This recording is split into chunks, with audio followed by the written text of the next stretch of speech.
Bulan ini kita bicara tentang dua tema, saudara, yaitu hidup dalam kasih dan hidup dalam bersyukur. Di ibadah Imlek kemarin, Musa Mimi sudah bicara tentang yang pertama, tentang hidup dalam bersyukur, dan hari ini saya mau bicara juga tentang bersyukur yang hidup, saudara. Yang ngomong dulu kanan kiri, katakan yang hidup. Karena kalau ditanya, saudara, apakah kita adalah orang yang bersyukur, saya percaya bahwa hampir semua kita pasti bisa menjawab iya. Kita bersyukur waktu terutama keadaan baik, waktu usaha lancar, kita bersyukur waktu kita sehat, anak-anak kita sehat, pekerjaan kita stabil, pelayanan kita berhasil, akan lebih mudah untuk kita bersyukur dengan keadaan seperti itu. Tapi pertanyaan seharusnya adalah bukan hanya soal apakah kita suka bersyukur atau pernah bersyukur. Pertanyaan yang lebih dalam yang harus kita pikirkan pagi hari ini adalah soal apakah kita hidup dalam bersyukur yang membuat syukur kita itu menjadi hidup, saudara. Karena ada perbedaan besar, sesungguhnya ada perbedaan besar antara syukur hanya sebagai momen sesaat. Waktu anak-anak misalnya terima angpau hari Selasa kemarin, mereka bilang, syukur Tuhan, puji Tuhan gitu. Cuman pada momen itu saja, ada perbedaan besar antara kita mengucapkan syukur pada momen sesaat dengan waktu kita mengucapkan syukur sebagai hidup kita. Di dalam gereja juga sama. Waktu kita sedang beribadah di dalam ruangan ini, saudara, banyak orang bisa tersentuh waktu lagu pujian dinaikkan. Banyak orang bisa meneteskan air mata waktu kita sedang berdoa dengan khusyuk dalam ibadah. Tetapi begitu kita keluar dari gedung gereja, begitu Senin sampai Sabtu, waktu ada tekanan pekerjaan, ada konflik rumah tangga, ada kekecewaan di dalam gereja, ada tagihan yang harus kita bayar contohnya, ada perbandingan sosial yang kita alami setiap hari.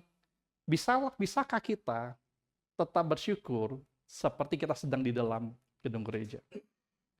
Yang Tuhan mau,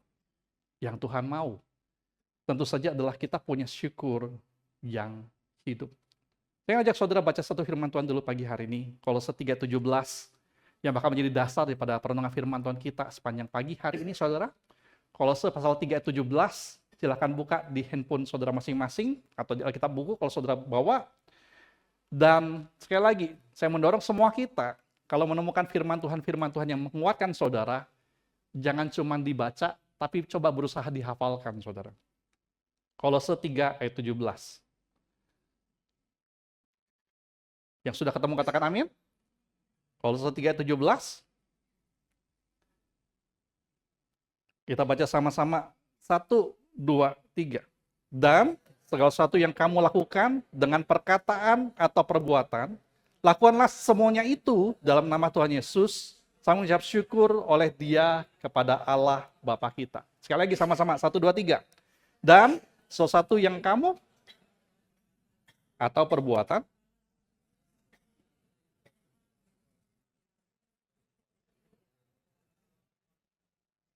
nah, ini firman Tuhan yang sungguh menarik, saudara. Dikatakan bahwa segala sesuatu yang kamu lakukan. Dengan apa tuh? Dikatakan dengan perkataan, dengan perbuatan. Dikatakan lakukanlah semua itu dalam nama Tuhan Yesus. Sambil mengucap syukur oleh Dia kepada Allah Bapa kita. Dalam hidup kita sehari-hari kita berpikir bahwa kita bakal berhasil kalau kita punya strategi.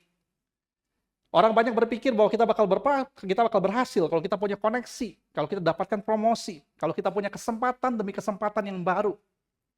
Tapi firman Tuhan hari ini mau ngajarin kepada kita satu hal, saudara, bahwa kita itu bisa berhasil, bisa punya hidup yang layak dinikmati, kalau kita itu punya sebuah hati yang penuh dengan syukur. Karena kalau kita nggak pernah punya syukur, kita tidak bakal pernah bisa menikmati hidup kita. Dan menikmati hidup, sesungguhnya tidak pernah soal seberapa banyak yang kita punya. Menikmati hidup, itu selalu bicara soal hati. Bagaimana kita memandang apa yang sudah, bukan apa yang belum. Bagaimana kita memandang apa yang sudah Tuhan letakkan di dalam tangan kita hari-hari ini. Kita bisa bersyukur kalau kita melihat apa yang sudah Tuhan beri dan kita menikmatinya di dalam Tuhan. Orang yang tidak punya syukur, saudara, bakal selalu merasa ada yang kurang. Punya target tercapai, bakal punya target baru. Betul? Oh, susah sekali ya, sales. Kita punya doa. Satu doa dijawab, kita bersyukur, lalu kita bakal punya apa? Doa yang baru lagi. Betul? Kita bakal bawa lagi keluhan lain kepada Tuhan. Kita punya satu masalah selesai, begitu selesai, kita bakal mikirin tentang masalah berikutnya. Betul nggak? Kalau itu terus yang kita lakukan, kita nggak bakal pernah bisa menikmati hidup. Saya pernah ngobrol dengan satu anak muda yang dulu di gereja kita. Dia waktu itu, dia termasuk anak yang dari keluarga yang mampu, saudara. Lalu dia berkata, aku pengen punya mobil ini. Lalu dibeliin lah. Hebatnya dalam waktu cuman nggak sampai seminggu, dibelikanlah dia mobil ini. Lalu diajak saya pergi makan siang, pakai mobil yang baru. Lalu saya ngobrol sama dia begini, bagaimana rasanya akhirnya kamu pengen punya mobil ini, lalu sekarang dalam seminggu kamu punya, bagaimana rasanya? Dia bilang, oh bahagia sekali, bahagia sekali. Lalu gue ajak saya makan di sebuah tempat. Kira-kira 2 minggu kemudian, saudara, 2 minggu kemudian, nggak jauh, 2 minggu kemudian, dia ajak saya makan siang lagi, lalu dalam perjalanan kami makan siang, saudara tahu apa yang dia ngomongin? Dia ngomong begini, dia ngomong, sayangnya aku beli mobil ini. Harusnya aku beli mobil yang itu, lebih bagus, lebih canggih, harganya tidak terlalu jauh. Aduh, sayangnya aku beli mobil ini. Dan saya ngomong sama dia dengan jujur, kamu tahu, 2 minggu yang lalu, 2 minggu yang lalu, enggak lama, kamu bilang sama Tuhan, kamu bersyukur, kamu minta sesuatu, lalu kamu diberi.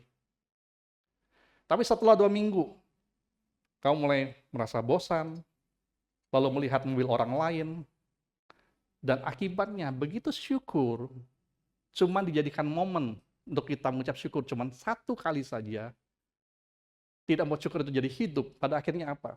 Pada akhirnya, apa yang tampaknya dinikmati di 1 momen, gagal dinikmati sepanjang hidup, bukan masalah pada mobilnya, tapi masalahnya ada pada apa? Hati. Karena itu Tuhan mau ngajar kita begini. Tuhan mau kita belajar bahwa standar kebahagiaan kita sesungguhnya bakal terus naik, saudara. Betul nggak? Kita punya handphone baru, dalam 3 bulan, handphone baru lagi bakal muncul lagi. Kalau kita nggak pernah muncul, kalau kita tidak pernah punya hati yang bersyukur, standar kebahagiaan bakal terus naik, kita nggak bakal pernah bisa ngejar ini, kalau hati kita tidak bersyukur terus. Waktu kita punya syukur, kalau kita punya syukur di sini, kita bisa berpikir bahwa standar kebahagiaan bakal terus naik, bukan ini yang bakal terus naik, ini yang bakal terus turun, karena kita sekarang memandang apa yang Tuhan sudah taruh di dalam tangan kita sekarang, bukan apa yang belum ada di tangan kita. Dan ini menarik, saudara. Saya bakal ajak saudara semakin dalam lagi untuk saudara melihat. Kalau begitu, apakah artinya sekedar tahu kita bersyukur, Tuhan tidak bakal tambahkan kita lebih banyak lagi, lebih banyak lagi, lebih banyak lagi? Tentu, Tuhan selalu memberikan pada kita lebih lagi. Betul? Tetapi pertanyaannya begini. Kalau saudara punya anak, waktu anak-anak saudara masih kecil, dibelikan mainan, hari itu, dia nikmati 1-2 kali, lalu sesudah itu dia nggak hargain lagi. Dia banting rusakin. Kira-kira, sebagai orang tua, saudara mau kasih lagi nggak yang baru? Mau, saudara? Saya sebagai orang tua, saya sekarang menjadi mengerti bahwa mainan mahal tetaplah mainan mahal. Betul nggak? Dia pasti lebih tahan lama, dia pasti lebih bagus, dia pasti lebih bagus lah pokoknya, karena harganya mahal. Betul? Tapi sebagai orang tua, sekarang saya jadi berpikir, kalau saya belikan mainan mahal, lalu cuma dinikmati 1-2 kali, 3 kali, 4 hari, 5 hari, besok dibanting, dirusakin, mending saya belikan mainan yang lebih murah. Betul nggak? Yang kalau dibanting, dirusakin, ya nggak apa-apa lah, murah. Tapi kalau saya belikan dia mainan mahal, lalu nggak dinikmati seterusnya, hatinya terus berubah, nggak punya syukur, sebagai orang tua pun, akan sangat sulit kita memberi lebih lagi kepada anak kita. So, perlu tahu, Tuhan juga perlu juga tahu hal sama, saudara. Kita perlu mengerti sungguh-sungguh bahwa syukur bukanlah kebiasaan tambahan dalam hidup rohani kita. Syukur harus menjadi fondasi bagi kesehatan jiwa kita. Dan karena itu, yang Tuhan mau, yang Tuhan mau dalam hidup kita adalah seperti tadi kita baca, Kolose 3:17 mengatakan, dalam segala sesuatu. Ngomong dulu kanan kiri, segala sesuatu. Dengan perkataan atau perbuatan. Firman Tuhan mengajar kita, lakukanlah semuanya dalam nama Tuhan Yesus sambil mengucap syukur. Segala sesuatu itu artinya adalah, itu bukan cuma yang kita lakukan di dalam gedung ibadah, bukan cuma waktu kita pelayanan, bukan cuma waktu kita sedang berdoa kepada Tuhan, tapi Tuhan berkata itu dalam seluruh aspek hidup. Syukur adalah syukur bukanlah cuma suara yang keluar dari mulut kita. Syukur seharusnya menjadi sesuatu yang hidup, yang orang bisa lihat bahwa kita adalah orang-orang yang bersyukur. Dan karena itu saudara, bentuk nyatanya adalah apa sih? Bentuk nyatanya adalah bersyukur itu bakal mengubah cara kita berbicara. Bersyukur bakal mengubah cara kita berbicara. Dalam hidup kita, kalau kita sudah dewasa, saudara, yang bakal paling sering terjadi adalah konflik. Betul nggak? Waktu kita masih kecil, kita ribut dengan teman kita, berapa lama bisa pulih relasinya? Hitungan menit kadang-kadang, betul nggak? Saudara nggak percaya, saudara lihat anak sekolah minggu di bawah, jam 10.00 mereka berantem, jam berapa kira-kira mereka main lagi sama-sama? Kira-kira 10.10 paling lambat 10.15 mereka bakal main lagi sama-sama, betul? Tapi kalau kita sebagai orang dewasa, kalau kita konflik dengan orang, kapan bisa pulih? Jauh lebih lama. Betul nggak? Jauh lebih lama, betul? Dan seringkali konflik yang terjadi itu akibat apa? Akibat perkataan kita. Banyak relasi rusak bukan karena masalah besar. Seringkali relasi rusak itu karena perkataan yang kita gagal jaga. Tapi ini yang menarik. Kalau hati kita dipenuhi dengan syukur, saudara, kita bakal berubah cara bicara kita. Kita nggak bakal mudah mengeluh. Kita nggak bakal berpikir untuk menyindir orang lain. Kita nggak bakal berpikir untuk mempermalukan orang. Kita nggak bakal berpikir untuk membanding-bandingkan orang. Kita bakal menjadi orang-orang yang dipenuhi syukur, mengubah bicara kita adalah menjadi orang-orang yang menguatkan orang lain, menghargai rekan kerja, memberkati anak-anak pasangan kita. Mulut kita bakal pakai untuk menghibur orang, bukan memarahi orang. Dan saudara perlu tahu satu hal, orang yang kehilangan syukur, biasanya mulai kehilangan kontrol atas lidahnya. Tapi orang yang menghidupi syukur bakal memilih kata-kata yang membangun. Mengapa? Karena dia tahu persis bahwa hidupnya adalah juga hidup dalam anugerah Tuhan. Kalau orang yang kehilangan syukur, mengapa bisa kehilangan kontrol atas lidahnya? Karena ini kenyataannya. Hati yang penuh keluhan, biasanya bakal keluar dari mulut bentuknya apa? Pelampiasan. Kalau kita sendiri merasa kurang dihargai di dalam, kata-kata kita bakal berubah jadi sindiran buat orang. Kalau hati kita sendiri suka membandingkan diri dengan orang lain, kita bakal terwujud dalam perbuatan di mana kita jadi defensif. Orang ngomong sedikit, kita langsung membela diri. Tapi kalau kita penuh dengan syukur, saudara, kita bakal jadi orang-orangnya apa? Orang-orang yang sadar bahwa hidup kita sendiri ditopang oleh anugerah, bahwa sadar kita bersyukur bahwa kita sendiri adalah orang yang tidak sempurna, dan akibatnya kita bakal menjadi orang-orang yang berbeda. Yang sangat berbeda.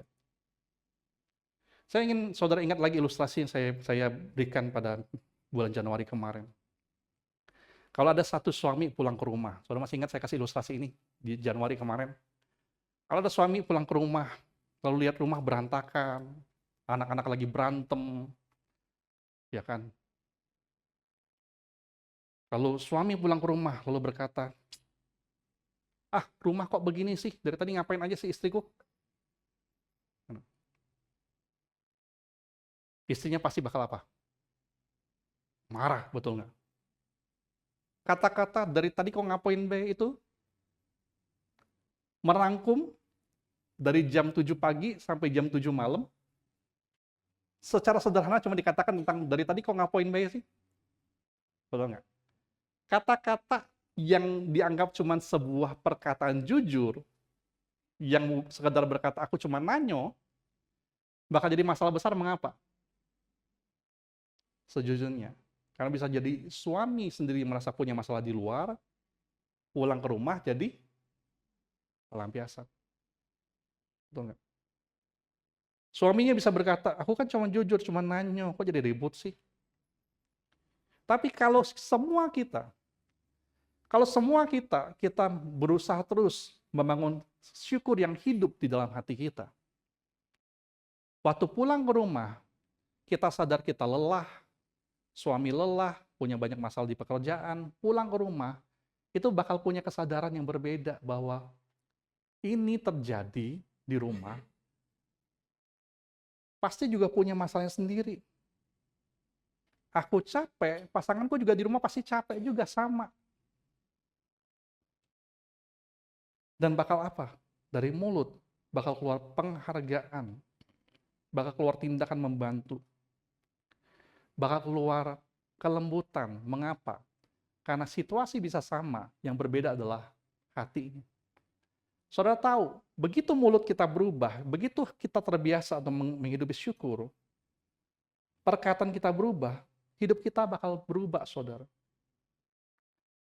Tapi kalau kita terbiasa untuk kehilangan syukur, orang yang kehilangan syukur bakal bicara untuk melampiaskan. Tapi orang yang hidup dalam bersyukur bakal terus berbicara untuk tahu bagaimana membuat sesuatu jadi lebih baik lagi, jadi lebih baik lagi, jadi lebih baik lagi. Dan ini yang penting. Begitu syukur kita taruh dalam hati, diubahkan jadi kehidupan. Begitu perkataan kita berubah, hidup saudara bakal berubah juga. Ngomong kanan kiri, hidup berubah.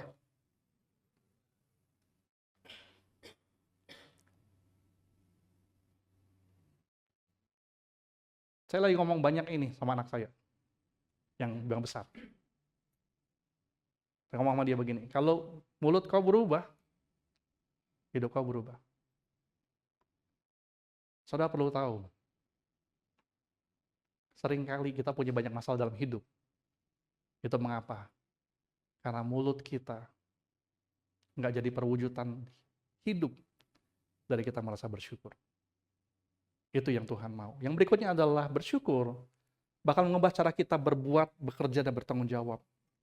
Firman tadi dikatakan bahwa segala sesuatu yang kamu lakukan dengan perkataan atau perbuatan, apa yang kita lakukan, apa yang kita perbuat, sekali lagi tentu saja ini bukan bicara soal cuma dalam gedung gereja. Ini bicara soal apa yang kita lakukan waktu kita sedang di kantor, di rumah, waktu kita sedang nyetir di kemacetan, waktu kita sedang memesan makanan di restoran, waktu kita sedang mengantri di bank, apapun yang kita lakukan, Tuhan katakan, dan segala sesuatu yang kamu lakukan, perbuatan kamu, kebiasaan bersyukur kita, bakal mempengaruhi itu semua. Sekarang masalahnya begini, saudara, kalau sekali lagi bicara soal sedang di gereja, kebanyakan orang bakal ingat Tuhan. Betul? Kita semua datang ke sini karena apa? Kita ingat Tuhan. Betul nggak? Tapi akan sangat sulit kita ingat Tuhan kalau kita sedang di luar, betul? Waktu kita dari Senin sampai Sabtu, bakal lebih sulit bakal kita ingat Tuhan. Mengapa? Salah satu yang sering kali dilakukan oleh orang-orang adalah kita tergoda untuk mulai membandingkan hidup dengan orang lain. Kita mulai melihat bahwa, kenapa ya teman aku lebih maju hidupnya dibanding aku? Kenapa usaha dia cepat berkembang, aku belum ya? Kenapa dia sehat, aku kurang ya? Dan ini yang paling penting, saudara. Begitu kita melihat dunia, lupa Tuhan, kita lihat dunia. Dan kita lupa bersyukur sekali lagi. Yang muncul biasanya apa? Jadinya iri hati. Padahal Tuhan mau apa? Tuhan mau yang muncul dalam diri kita adalah ketekunan dan kedamaian. Yang Tuhan mau Yang kita miliki terus dalam hati kita adalah apa? Syukur yang membawa kita terus tekun dan punya kedamaian. Dan syukur yang hidup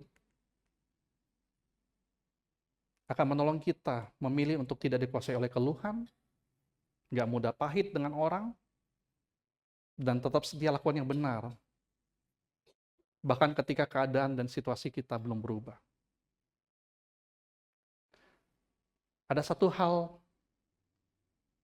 yang saya juga pikirkan pagi hari ini buat kita. Waktu kita muda, yang masih muda Leo ya? Oke. Waktu kita masih muda, dosa kita itu adalah benar-benar nakal. Betul nggak? Kita pengen coba sesuatu yang baru. Bagi orang tua, kita itu nakal. Tapi waktu kita sudah semakin dewasa, dosa kita tidak lagi bicara soal kita nakal sebenarnya. Kebanyakan orang kalau sudah dewasa, dosanya bukan lagi soal nakal. Bukan lagi soal melanggar peraturan terang-terangan. Bukan lagi soal melanggar otoritas terang-terangan. Bukan. Tapi godaan terbesar kita, waktu kita sudah jadi semakin dewasa adalah apa? Satu kata, yaitu adalah kata kompromi. Betul? Kalau dibilang, wah aku sekarang udah besar, aku udah nakal lagi. Pasti betul, saya akan percaya. Tapi kalau ditanya kepada kita, masing-masing kita yang sudah dewasa, godaan kita terbesar itu apa sebenarnya adalah kata kompromi, betul nggak? Kita nggak melanggar seluruhnya, kita berpikir aku langgar dikit aja. Contohnya apa? Contohnya, ya bohong dikit-dikit, nggak apalah, jangan seluruhnya. Manipulasi dikit, nggak apalah, kan nggak bohong bener-beneran. Gosip dikit, nggak apa-apalah, supaya orang kelihatan jelek, aku kelihatan baik. Kompromi. Dan mengapa kita kompromi? Kita seringkali kompromi karena kita merasa bahwa hidup ini tidak adil. Supaya adil, aku harus berusaha menolong diriku sendiri. Itu mengapa bisa terjadi? Karena apa? Karena sekali lagi, kita mungkin punya momen bersyukur. Waktu dapatkan sesuatu yang baik, kita bersyukur. Waktu dalam gedung ibadah, kita bersyukur. Tapi waktu kita lihat hidup kita, dan kita lupa bahwa Tuhan juga ada di luar gedung gereja. Waktu kita lihat hidup kita merasa kurang adil. Lalu kita lupa, Tuhan tetap ada di atas sana. Kita merasa berhak untuk kompromi sedikit, supaya hidup kita terasa lebih adil. Itu kita lakukan mengapa? Karena sekali lagi, hidup kita melupakan bahwa syukur harusnya hidup dalam perbuatan kita. Bukan cuma di nyanyian kita, atau dalam ucapan kita. Orang yang bersyukur, saudara, adalah orang yang sadar bahwa hidupnya dalam tangan Tuhan. Meskipun orang dapat promosi, dia percaya suatu saat Tuhan bakal memberkati dia dengan cara yang lain. Orang yang bersyukur adalah orangnya apa? Orang yang bakal melihat orang lain curang, dia bakal tetap mau setia benar. Karena percaya Tuhan melihat. Meskipun orang curang, memfitnah, melukai kita, kita percaya Tuhan bakal ambil tindakannya sendiri. Amin? Orang yang bersyukur adalah orang yang apa? Orang yang bakal percaya bahwa segala sesuatu yang terjadi, Tuhan bakal tetap pegang kendali. Orang yang bersyukur adalah orang apa? Orang yang sadar bahwa apapun yang kita lakukan dalam perkataan, dalam perbuatan, atasan kita adalah siapa? Tuhan Yesus. Lebih dibanding dengan atasan kita di bumi. Kita punya Tuhan Yesus. Itulah yang membuat kita mengerjakan segala sesuatu, memberikan yang terbaik. Sama seperti tadi firman Tuhan berkata, Kolose 3:17, lakukan semuanya dalam nama Tuhan Yesus. Tuhan pengen kita punya hati ini loh. Apapun yang kita lakukan, sadar atasan kita adalah Tuhan. Maka apapun kita lakukan, menyapu di rumah bakal jadi ibadah. Memasak buat anak bakal jadi ibadah. Mengurus keuangan bakal jadi ibadah. Menyetir dengan sabar di kemacetan. Nggak nyerobot buat tambah macet, itu adalah ibadah kita. Saudara, parkir di tempat yang benar adalah ibadah. Melayani pelanggan yang sulit adalah ibadah. Syukur bakal mengubah hidup kita. Lakukan sesuatu karena kita tahu kita lakukannya karena Tuhan. Dan ini yang penting, ini saya mau bawa saudara ke sini pagi hari ini. Coba saudara perhatikan.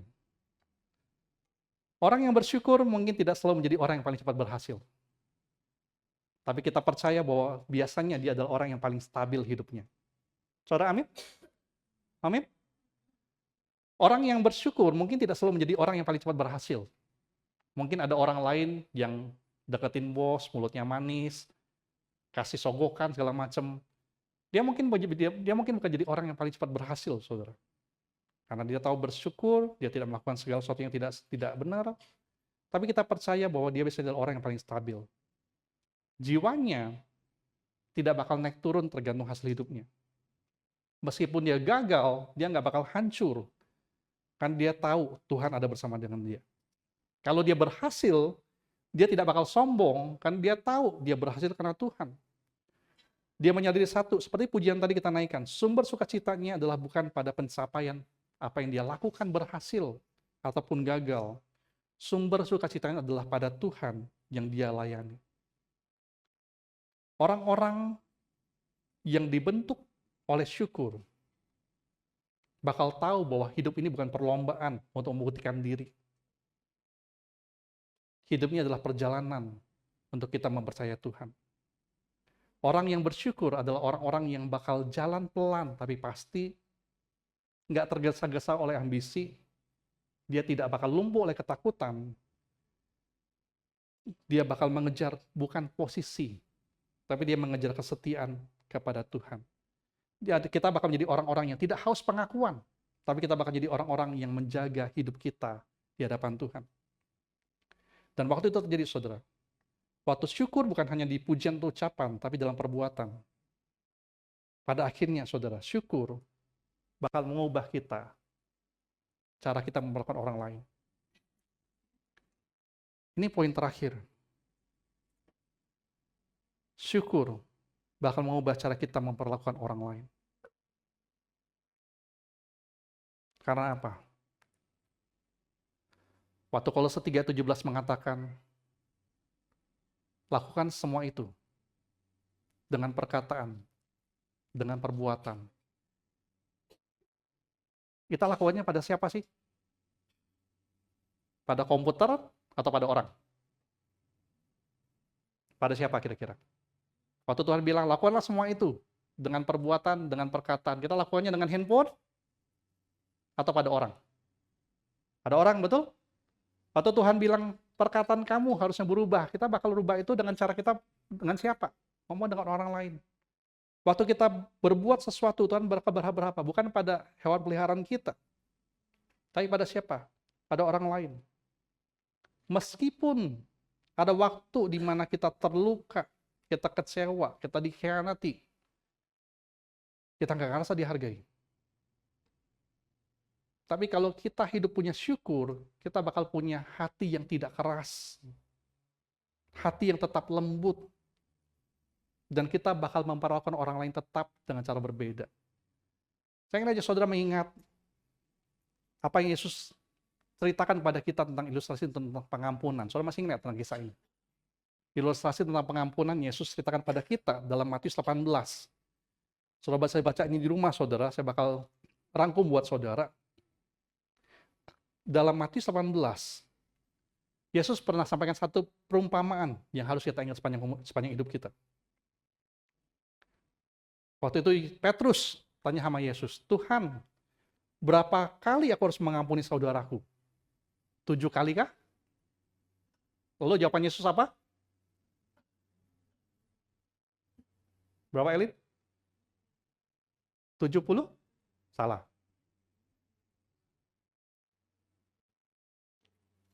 Berapa jawabannya? 70 kali 7. Kurang kalinya tadi, betul. 70 kali 7 berapa jawabannya kalau matematika? Hah? Berapa? 490, betul. Kalau begitu apakah Yesus mengajarkan kepada kita bahwa oke, mengampuni orang cukup 490 kali. Begitu 491, nggak usah lagi, lemparin sepatu. Betul nggak? Apa yang Yesus sedang ngomong, saudara, tentang itu? Yesus sedang ngomong sebenarnya adalah, kau menghitung dengan ukuran angka. 7 kali cukup nggak Tuhan ngampuni orang? Tuhan jawab 70 kali 7, artinya apa? 7 itu angka sempurna bagi orang Yahudi. Kalau Petrus berpikir, aku mengampuni 7 kali berarti sudah sempurna Tuhan ya, yang ke-8 aku tidak perlu ampuni lagi. Tuhan jawab, enggak, bukan 7, tapi 70. 70 Tuhan? Tidak. 70 kali 7. Yang artinya adalah sempurna, lebih sempurna lagi. Sederhananya Tuhan bilang apa? Jangan kau itu pakai kalkulator. Dalam bahasa Palembangnya, jangan kau itu pakai kalkulator. Lalu harus bagaimana Tuhan mengampuni orang? Lalu Yesus bercerita tentang satu ilustrasi bahwa seorang raja mengadakan perhitungan dengan hamba-hambanya, ada satu orang hamba yang berutang jumlahnya sangat besar. Dikatakan 10.000 talenta. 10.000 talenta, itu nilainya berapa sih sekarang? Saudara mau tahu? Saya pernah cerita sama saudara ini. Kira-kira nilainya adalah sekarang itu 3 triliun. Saya ulangi, 3 triliun rupiah. Bayangin, Maria, kau punya utang 3 triliun. Apa yang kau lakukan? Coba dengan Pak Erik deh. Pak Erik, kau Erik, kalau punya utang 3 triliun, apa yang bakal dilakukan Pak Erik?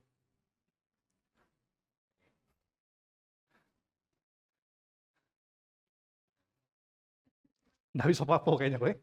Betul nggak? Betul? Soalnya bayangkan saudara punya utang 3 triliun. Kok bisa 3 triliun? Orang ini punya utang 10.000 talenta, katakan.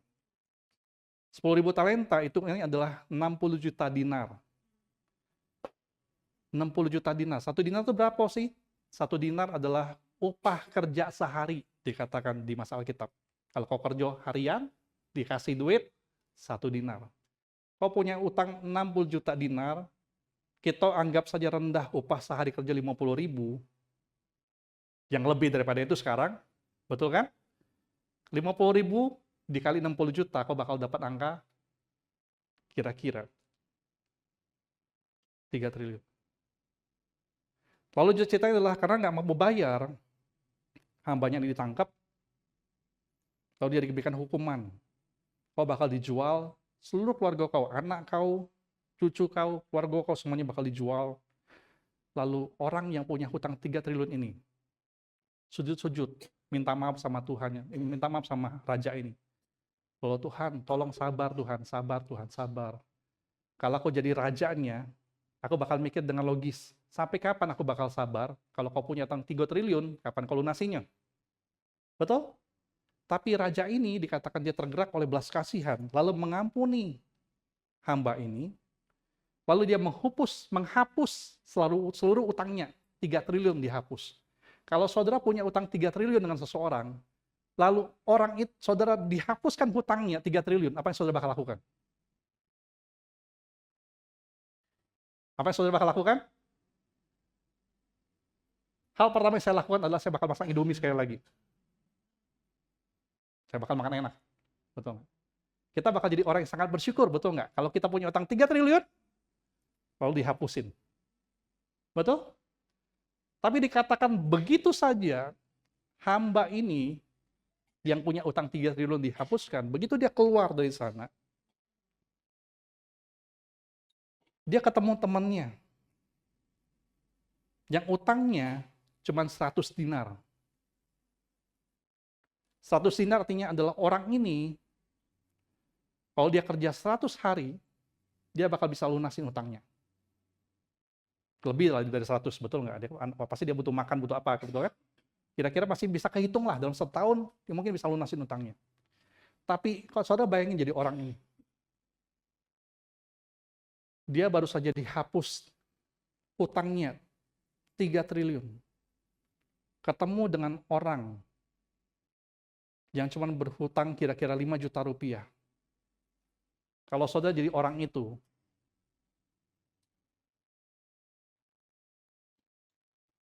apakah saudara bakal lakukan sama seperti hamba itu? Dia bakal ngomong, "Hei, kau utang 5 juta rupiah." Dikatakan di Alkitab nih ya, saya cuma praktekkan saja buat saudara. Dia mencekam lehernya, lalu suruh bayar. Lalu Austin nggak bisa bayar, saya kirim dia ke penjara. Saudara, menurut saudara bakal lakukan itu nggak? Setelah utang saudara dibayar, dihapuskan 3 triliun.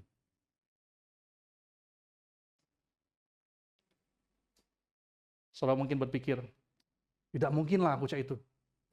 Aku pasti di orang yang bersyukur lah pasti. 3 triliun aku lunas, masa aku punya utang sama aku 5 juta tidak aku lunasin sih?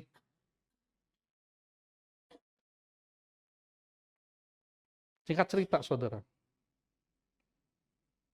Singkat cerita.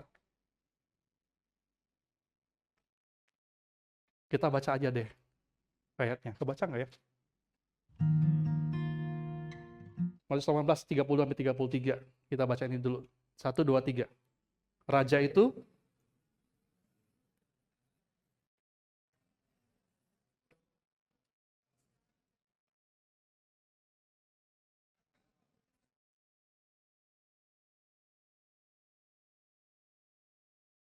betul 3 triliun kau hapusin. Karena engkau mohon-mohon. Bukankah engkau pun harus mengasihi kawan seperti aku telah mengasihi engkau? 34, 35. Kita baca sama-sama. 1, 2, 3. Maka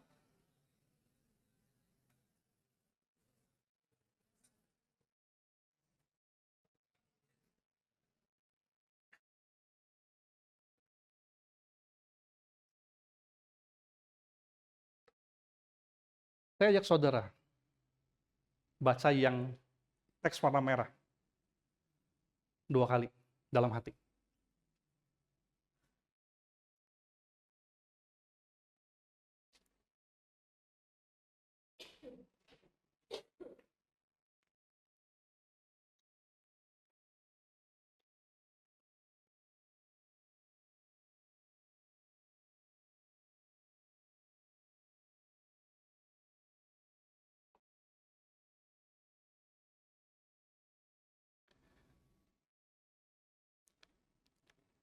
Saudara ingat, kisah ini dimulai dengan Petrus nanya, Tuhan, aku harus ngampuni orang berapa kali? 7 kali kah? Lalu Tuhan jawab 70 kali 7. Yang bukan 490. Tapi Tuhan bilang begini loh, kita semua itu punya dosa di hadapan Tuhan. Kita punya utang yang terbayar. Dosa kita di hadapan Tuhan bakal bisa jadi jauh lebih besar dibanding orang lain. Waktu kita bersyukur, kita bakal mengubah cara kita perlakukan orang lain. Yang artinya, pengampunan yang kita terima harus mengalir menjadi pengampunan yang kita berikan. Pengampunan yang kita terima harus mengalir menjadi pengampunan yang kita berikan. Kalau enggak apa? Tuhan bilang apa tadi? Kalau kamu tidak mengampuni saudaramu dengan segenap hatimu, Bapamu yang di surga juga tidak akan mengampuni engkau. Mengapa? Karena kalau kita sadar bahwa hidup kita itu adalah oleh anugerah, kita bakal memberi juga dengan anugerah. Orang yang bersyukur dalam hidupnya, yang syukurnya hidup, perkataannya berubah, perbuatannya berubah, cara perlakuan orang bakal berubah. Dan paling penting adalah, seringkali kita tidak mau memperlakukan orang dengan baik. Mengapa? Karena kita berpikir dia melakukan banyak kesalahan kepada kita. Saudara setuju? sulit kita perlakukan orang yang berbuat jahat sama kita. Setuju? Tapi Tuhan mau ngajar kita begini hari ini. Kalau kamu benar-benar bersyukur, bersyukurlah bukan cuma dengan mulut, bukan cuma dengan nyanyian, bukan cuma dengan doa. Bersyukurlah yang hidup, yang membuat kamu lebih mudah mengampuni, gak menyimpan kesalahan orang lain. Saudara bakal tetap perhatian, peduli kepada orang, meskipun saudara sedang terbatas. Saudara bakal tetap hadir walau sedang lelah. Tuhan bakal bilang apa? Tuhan bakal bilang,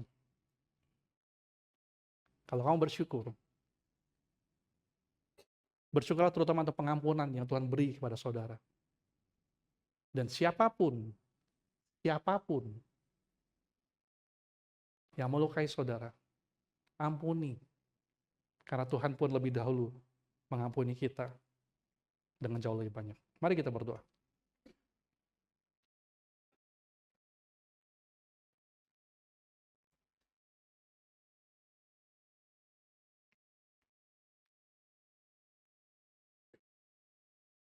Ambil waktu berdoa kepada Tuhan pagi hari ini.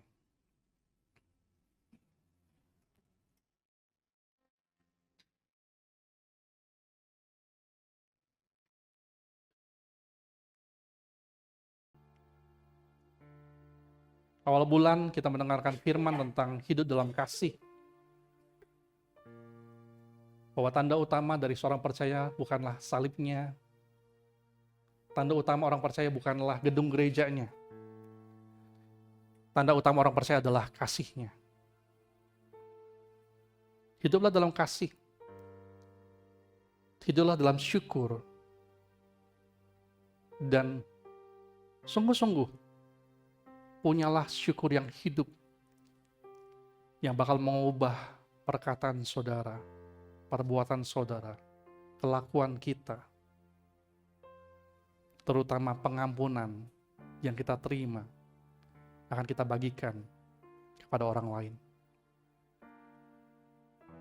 Kalau pagi hari ini kita sadar, jangan-jangan aku mirip dengan hamba yang punya utang 3 triliun. Bersyukur dengan Tuhan iya, tapi tidak menunjukkan syukur kepada sesama saudara. Maka Tuhan ampunilah setiap kami. Lembutkan hati kami biar kami berubah. Ampunilah sesama kami. Biarlah kami mengampuni sesama kami. Meskipun kami berpikir dia nggak layak dapat pengampunan, dia nggak layak dapat kesempatan. Tapi biarlah kami bersemedi kepada Tuhan bahwa kami pun tidak layak di hadapan Tuhan untuk diampuni. Tuhan tolong kami sekali lagi, lembutkan hati kami. Biar kami betul-betul bisa menghidupi kasih kami, syukur kami kepada Tuhan, dan memberkati orang-orang di sekitar kami, seperti yang Tuhan mau. Ini kami Tuhan Yesus, Tuhan tolong kami, dan terus kami berdoa. Sama-sama kita katakan, amin.